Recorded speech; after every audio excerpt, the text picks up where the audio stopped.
كودريد، ريد بول وما شابهها، فأنت تدمر كليتيك بيديك، وأنت تعلم أن الأمر جد وليس بهزل. واسأل الطبيب عنها. اسأل طبيبك هل يشفى الكلى إذا جاء قصور كلوي؟ سيقول لك لا.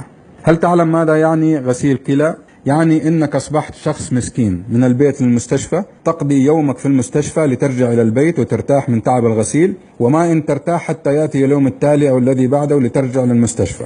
يعني حياتك من البيت للمستشفى ومن المستشفى للبيت، لا إنتاجية، لا شغل، لا استمتاع، لا خروج، لا ولا شيء. تعطيل وتوقف كامل عن كل ما يوحي بالحياة. هذه المعلومة مهمة، احفظوها وحفظوها لعيالكم وقولوها لكل من عرفت ومن لم تعرف، لأنه في قصور توعوي وإعلامي في هذه الناحية.